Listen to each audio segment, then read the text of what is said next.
بسم اللہ الرحمن الرحیم. ناظرین السلام علیکم. میں ہوں آپ کا میزبان صابر شاکر. 14 دسمبر اور اتوار کا دن. تازہ ترین خبریں، اطلاعات اور تبصرے پاکستان کے حالات و واقعات اور سیاسی صورتحال کا لیتے ہیں جائزہ. حکمرانوں کے لیے کہیں سے بھی کوئی اچھی خبر نہیں ہے. کہنے کو جو مرضی کہتے رہیں، جھوٹے بیانیے بناتے رہیں اور میڈیا کو کنٹرول کر کے، میڈیا میں اشتہارات جاری کر کے، رشوتیں دے کر جتنی مرضی اپنی تعریف میں خبریں چلواتے رہیں، کالم چھپواتے رہیں، لیکن حقیقت حال جو ہے وہ چھپ نہیں سکتی اور وہ کسی نہ کسی طریقے سے باہر آ جاتی ہے.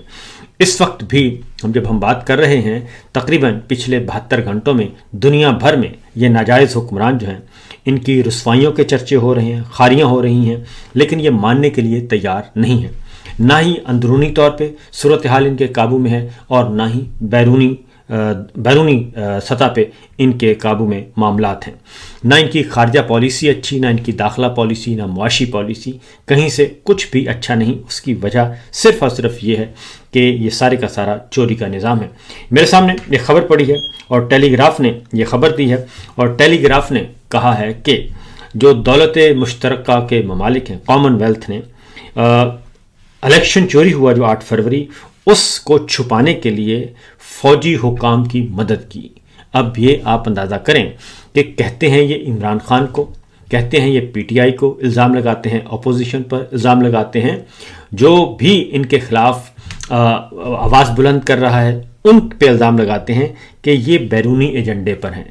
لیکن ٹیلی گراف اخبار ہے برطانیہ کا، وہ یہ بتا رہا ہے کہ کامن ویلتھ کنٹریز نے اور جو انٹرنیشنل آبزرورز آئے تھے، جنہوں نے 8 فروری 2024 کے بارے میں الیکشن چوری کی رپورٹ سبمٹ کی، جس میں انہوں نے بتایا کہ یہ الیکشن چوری ہوا ہے، یہ دھاندلی زدہ ہے، اس میں نتائج تبدیل کیے گئے، ہارے ہوئے لوگوں کو جتوایا گیا ناجائز طور پر اور جیتے ہوئے لوگوں کو ہروایا گیا. اور یہ سب کچھ کس نے کیا؟ یہ سب کچھ ہوا ہماری ملٹری لیڈرشپ کی امبریلا کے نیچے. اور ملٹری لیڈرشپ کون ہے؟ جناب field marshal, chief of defence forces, army chief general Asim Munir صاحب. 8 فروری کا الیکشن انہوں نے کروایا تھا، اس میں کوئی شبہ اور شک نہیں ہونا چاہیے. لہذا کامن ویلتھ نے ایک رپورٹ سبمٹ کی تھی، انٹرنیشنل آبزرورز نے، اور کامن ویلتھ کنٹریز نے وہ رپورٹ روک لی گورنمنٹ آف پاکستان کے کہنے پہ، اور سپورٹ کیا گورنمنٹ کو اور اس ناجائز حکومت کو اور فوجی حکام کی جو مداخلت ہے اس الیکشن میں. لہٰذا یہ چیز جو ہے وہ اب سامنے آ چکی ہے، اور ٹیلی گراف برطانوی اخبار ہے، اس نے ساری صورتحال بیان کر دی ہے.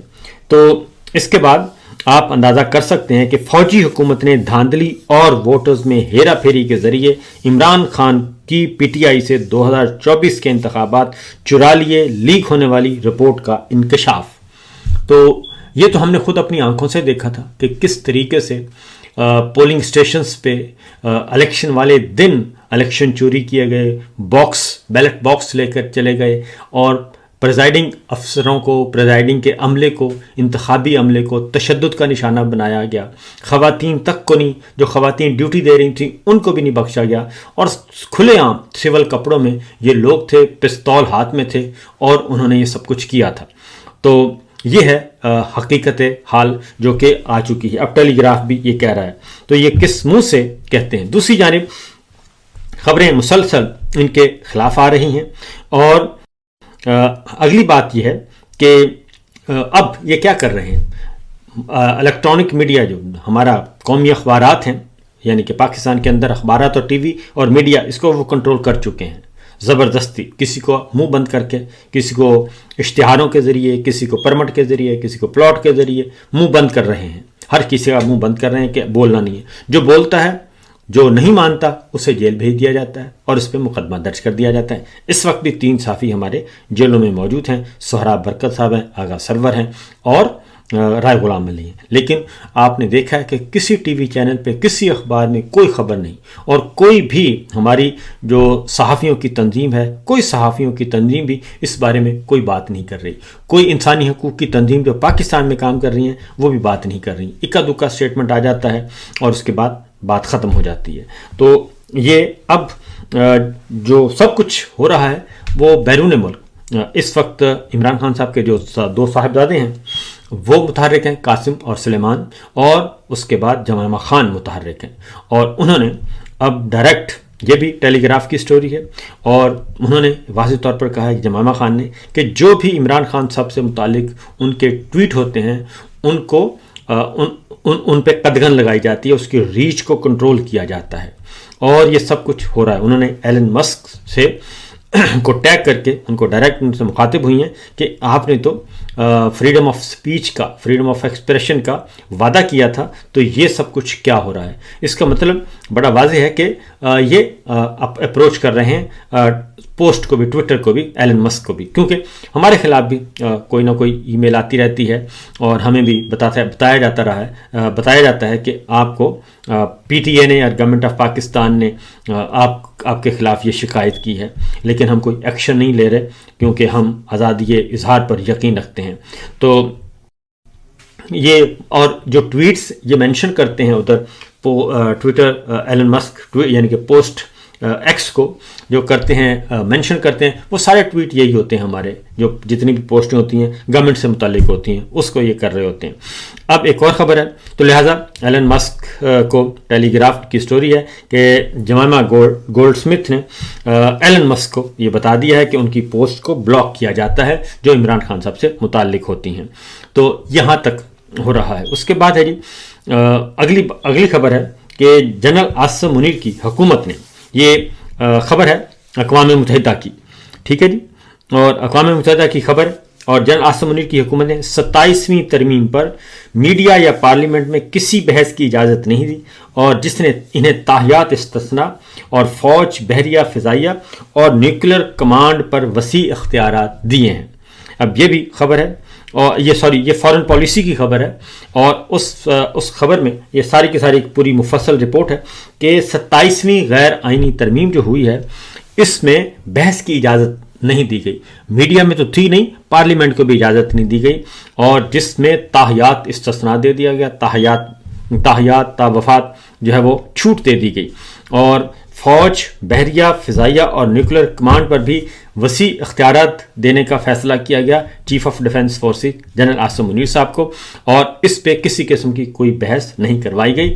مطلب 27th امینڈمنٹ جو ہے وہ بھی ایک جبر کے تحت ہوئی ہے، اور یہ بھی بند کمرے میں ہوئی ہے، پارلیمنٹ کو معطل کر کے، اسے عضو معطل بنا کے۔ پہلی تو وہ الیکشن چور پارلیمنٹ ہے، اور اس کے بعد پھر سونے پہ سہاگا، وہاں پہ بھی بحث نہیں ہونے دی گئی۔ اور اس کے بعد انہوں نے کہا ہے کہ جی فارن پالیسی میگزین نے کہا ہے کہ اس ترمیم نے جو نیوکلیر کمانڈ کو ختم کیا ہے، تحمل، روک تھام اور علاقائی استحکام کو سوالیہ نشان بنا دیا ہے، اور مسلح افواج کے کمانڈ کے درجہ بندی کی تنظیم نو کے ذریعے اصلاحات پاکستان کے جوہری ہتھیاروں کے لیے پریشان کن ابہام کو بھی متعارف کرواتی ہیں، جس نے طویل عرصے سے سویلین اور فوجی نگرانی کے تحت ایک نازک کمانڈ اور کنٹرول تعمیر کیا تھا، اور اس کے مضمرات سنگین ہیں۔ اب یہ جو فرد واحد جب فیصلے کرتے ہیں، اب آپ نے ایک ہی شخص کو 3 ٹوپیاں پہنا دیں، اور 3 ٹوپیاں پہنا کے اس کے نیچے فضائیہ کو بھی کر دیا، بحریہ کو بھی کر دیا، بری فوج کو بھی کر دیا، ہماری اسپیشل اسٹریٹجک فورس اس کو بھی کر دیا، ہمارے جوہری ہتھیاروں کو بھی کر دیا، ایک اتھارٹی کے نیچے، ایک بندے کے نیچے۔ پہلے 3 ٹوپیاں پہنائیں، آرمی چیف کی، فیلڈ مارشل کی، اور آرمی چیف کی، فیلڈ مارشل کی، اور چیف آف ڈیفنس فورسز کی۔ اس کے نیچے چاروں فورسز ان کو دے دی گئی، وہ یہ بھی آپ کے کنٹرول میں ہیں۔ تو یہ فرد واحد کو اس طریقے سے تمام اختیارات، تمام طاقت ایک ہی شخص کو دینا، یہ نقصان دہ ہے، اور واقعتاً نقصان دہ ہے، کیونکہ وہ شخص، اور ایسے شخص کو جو کہ اپنے آپ کو عقل کل سمجھتا ہو، اور جو تاحیات تا وفات استثناء بھی لے چکا ہو کہ یہ مجھے کوئی نہیں پوچھے گا، میں کسی عدالت کو، کسی قانون کو، کسی آئین کو جواب دہ نہیں ہوں، میں شریعت اور جو ہے اسلامی فقہ، اسلامی قانون، اس سے بھی بالا تر ہوں۔ یہ غیر اسلامی، غیر شرعی جو انہوں نے چھوٹ لیا، اس کی بات ہو رہی ہے۔ تو لہٰذا اس کو فارن پالیسی میگزین نے بھی اس پہ سوالات اٹھائے ہیں۔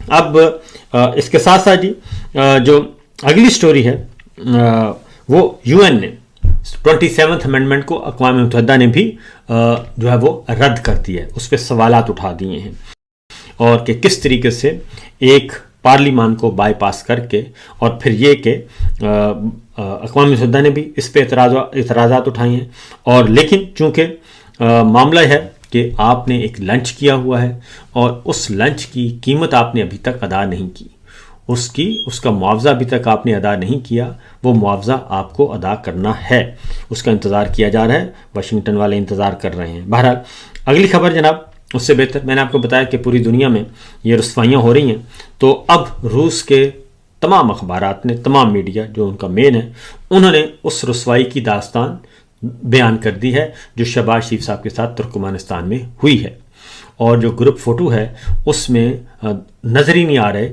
کہ شہباز شریف صاحب ہمارے وزیر اعظم ہیں کہاں، پچھلی صف میں کھڑا کیا ہوا ہے ان کو، اور فرنٹ کے بجائے، اور جو کچھ ان کے ساتھ ہوا ترکمانستان میں، جو عالمی امن کانفرنس میں گئے تھے، وہ سب کے لیے وہ اصل میں پاکستان کی تضحیک ہوئی ہے، اور وہ پاکستان کی بے توقیری ہوئی ہے۔ جب آپ ایسے اشخاص کو، ایسے رہنماؤں کو، ایسے لوگوں کو ملک کی کمان دیں گے جن کا کوئی ویژن نہیں ہے، اور جو اردلی سرکار ہوگی، تو پھر دنیا بھی جن کی عزت ملک میں نہیں ہے ان کی عزت باہر بھی نہیں ہے۔ لہٰذا یہ ہوا ہے، اور جب آپ اپنے دوستوں کو، ان ممالک کو جو آپ کو بہت زیادہ عزت دیتے ہیں، بہت زیادہ ریگارڈ کرتے ہیں آپ کو، لیکن جب آپ ان کو چھوڑ کر آپ کسی دوسرے کی گود میں جا کر بیٹھ جائیں گے اور ان کی عزت کو دھتکاریں گے، تو پھر یہی ہوتا ہے، جب ان کو موقع ملتا ہے تو پھر وہ آپ کو کوئی اہمیت نہیں دیتے۔ تو اس کے بارے میں بڑا شور مچایا گیا تھا۔ اب آتے ہیں جی ایک اور خبر، اور وہ ہے، اب یہ ساری صورتحال میں کچھ اور معاملات بھی ہیں، کیونکہ جو نوٹیفیکیشن سے تنازع شروع ہوا تھا وہ تنازع ابھی ختم نہیں ہوا، کیونکہ جنرل عاصم منیر صاحب کا نوٹیفیکیشن جو انہوں نے نہیں کیا اور مزید اس میں مشکلات کھڑی کر دی ہیں، گو کہ نوٹیفیکیشن جاری کر دیا، گو کہ انہوں نے ذمہ داریاں سنبھال لیں، لیکن یہ کل بھی غیر قانونی، غیر آئینی تھا، اور یہ کسی قانونی اتھارٹی کے بغیر، کسی قانون کے بغیر یہ سارا کچھ ہوا ہے، کسی آئین کے بغیر ہوا ہے۔ یہ کل کو چیلنج ہونا ہے، اور یہ جو کچھ مزے لوٹ رہے ہیں آج، ان کا محاسبہ ہونا ہے۔ اس لیے یہ ہر چیز کو آج کل وہ جنرل فیض حمید کو ان کے پاس ہے، اور ان کو ایک پریس ریلیز کے ذریعے بتا دیا گیا کہ یہ سزا ہے، فیصلہ کدھر ہے؟ فیصلہ ان کے وکیل میاں علی اشفاق کے سپرد کر دیں، تاکہ وہ آگے اپیل کریں اور جو اگلا پروسیس ہے وہ شروع کریں، اور ابھی آپ فیصلہ نہیں دے رہے، اور وہ فیصلہ کس نے لکھا، کہاں سے لکھا، کہاں سے آیا، وہ بھی ایک سوال ہے۔ اور اب آپ نے چونکہ پہلی ڈیمانڈ اور پہلی خواہش جناب جاتی عمرہ والوں کی پوری کر دی ہے کہ ایک ہاتھ دے اور ایک ہاتھ لے، اور وہ پوری کر دی آپ نے۔ جنرل فیض حمید ISI کے سابق سربراہ کو، یوں کہنا چاہیے کہ ISI کے سابق سربراہ کو آپ نے سزا سنا دی، جیل میں ڈال دیا، لیکن اب وہ انہوں نے جو جاتی عمرہ اور نون لیگ اور آل شریف ہیں، وہ اب آپ کا گریبان پکڑ رہے ہیں، گریبان پکڑ کے آپ کو جھنجھوڑ رہے ہیں کہ جناب کدھر؟ صرف فیض حمید؟ وہ بھائی ہم تو، فیض حمید تو کچھ بھی نہیں ہے، فیض حمید نہیں، باقی سب کو بھی لٹکائیں، پورے پاکستان کو لٹکا دیں جو ہمارے راستے میں رکاوٹ ہے، اور رکاوٹوں کو دور کر دیں، وہ آپ کا گریبان پکڑیں گے، اور گریبان صرف پکڑیں گے نہیں، گریبان پکڑ کے آپ کو جھنجھوڑیں گے اور آپ کو رسوا کریں گے سرے بازار۔ اس وقت کا انتظار کریں۔ رسوائیاں شروع ہو چکی ہیں، ویسے باقاعدہ طور پہ آپ کی رسوائیاں ان کے ہاتھوں پہ شروع ہو چکی ہیں۔ ایک لیڈر، ایک وزیر آتا ہے، پھر دوسرا آتا ہے، پھر تیسرا آتا ہے، پھر چوتھا آتا ہے، ایک ماؤتھ پیس، دوسرا ماؤتھ پیس، تیسرا ماؤتھ پیس، ایک غیر سرکاری ترجمان، پھر دوسرا، پھر تیسرا، اور وہ سارا آپ سب کو ذلیل کر رہا ہے۔ ابھی انتظار کریں۔ اب یہ تھوڑا سا آپ کو فیل تو ہو ہی جاتا ہے، اور اس لیے اب کیا ہو رہا ہے، جنرل عاصم منیر صاحب کی اس وقت تصویریں نظر آ رہی ہیں، اور وہ آ رہی ہیں بلاول بھٹو کے ساتھ، اور سوشل میڈیا پہ زیر گردش ہیں، اور وہاں پہ جناب field marshal, chief of defence forces, army chief general Asim Munir صاحب تاحیات استثناء کہ وہ بلاول بھٹو کے ساتھ نظر آ رہے ہیں. ان کو بلاول بھٹو سندھی اجرک پہنا رہے ہیں اور ایک ہے تحفہ دے رہے ہیں اور دوسرا ہے اجرک پہن کے اور جناب بھٹو صاحب سول کپڑوں میں جنرل صاحب ہیں وہ تصویر بنوا رہے ہیں.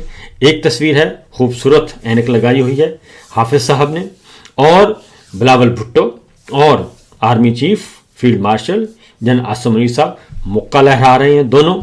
اب یہ جو تصویریں ہیں یہ بڑی میننگ فل ہیں. تصویریں بولتی ہیں اور جب تصویریں بولتی ہیں تو ایک میسج کنوے ہو رہا ہوتا ہے اور یہ میسج یہ بلاول بھٹو کے ساتھ تصویریں اور وہ بھی field marshal general Asim Munir صاحب کی اور وہ بھی مسکراتے مسکراتے اور وہ بھی سندھی اجرک پہنائی جا رہی ہے اور حافظ صاحب پہن رہے ہیں.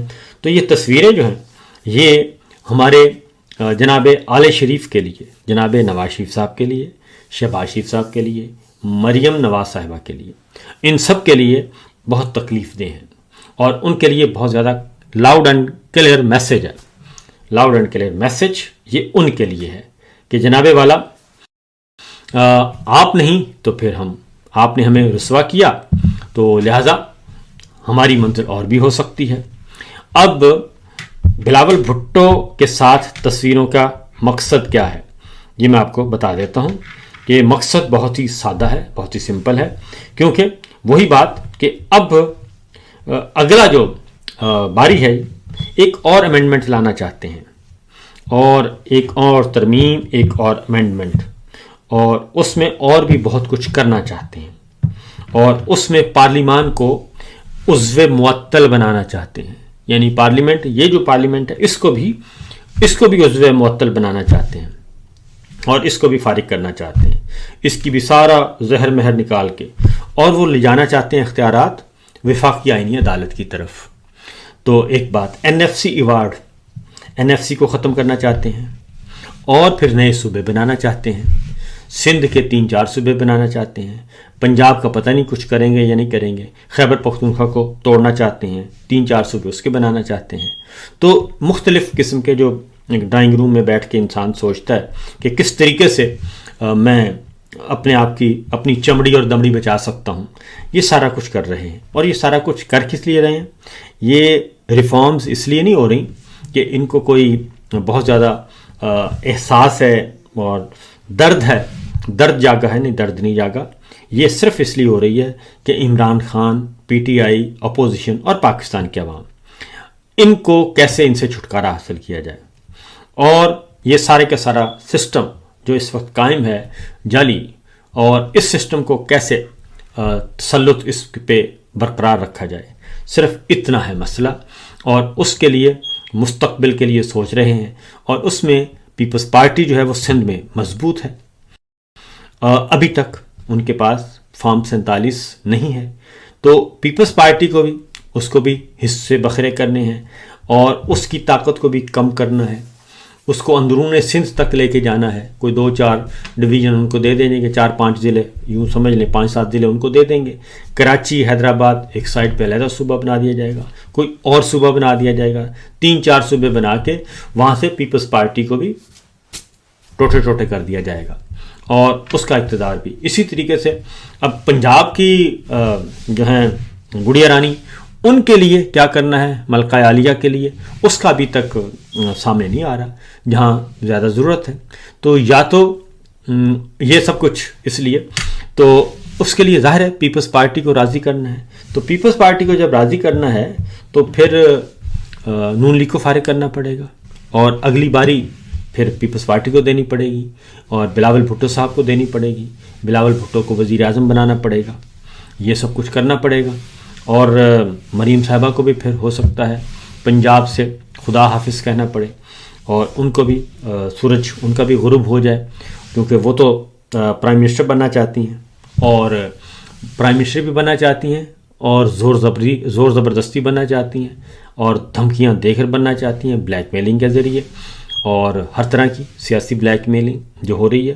ابھی جو آپ دیکھ لیں جنرل فیض کے سلسلے میں جو کچھ کیا جا رہا ہے جو مٹی پلیت کی جا رہی ہے وہ نام فیض حمید کا لیا جا رہا ہے. سنایا field marshal general Asim Munir کو سنایا جا رہا ہے. جنرل عاصم ملک کو سنایا جا رہا ہے. جنرل فیصل نصیر کو سنا رہے ہیں. جنرل واجد عزیز کو سنا رہے ہیں.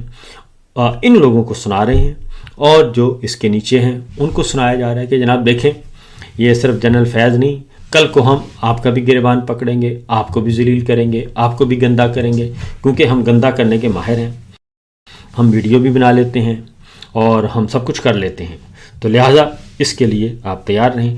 تو یہ جو چل رہا ہے اس کے لیے بلاول بھٹو کے ساتھ جو تصویریں ہیں وہ پیغام ہیں جناب نواز شریف صاحب کے لیے، اور خاص طور پہ مریم صاحبہ کے لیے، اور پھر شہباز شریف صاحب کے لیے۔ ان کے لیے ایک بڑا کھلا ڈلا پیغام ہے کہ جناب ہمارے پاس بھی ایک در بند تو کئی در کھلے، آپ نے نوٹیفیکیشن میں ہمیں رسوا کیا اور ہماری رسوائیوں کا سبب آپ نے پیدا کیا، بھائی کو بحرین بھیج دیا، بحرین سے برطانیہ بھیج دیا، اور پھر ہمیں آنکھیں دکھانا شروع کر دیں، اور پھر ہمیں گن پوائنٹ پہ کہا گیا کہ فیض حمید کو سزا سنائیں، پھر ہم نے سزا سنا دی، اور اب ہمیں گن پوائنٹ پہ کہا جا رہا ہے کہ اب جنرل باجوہ کو پکڑیں، اب ججز کو پکڑیں، اب ساروں کو پکڑیں، تو کل کو پھر ان کو بھی پکڑا جائے گا۔ تو یہ ہے صورتحال فی الوقت، اتنا ہی۔ پریشان نہیں ہونا، گھبرانا نہیں ہے، کیونکہ مقافات عمل ہے، اور یہ مقافات عمل رکتا نہیں ہے، اور اس کی گرفت میں یہ سارے آئیں گے۔ اجازت دیجیے، اللہ حافظ۔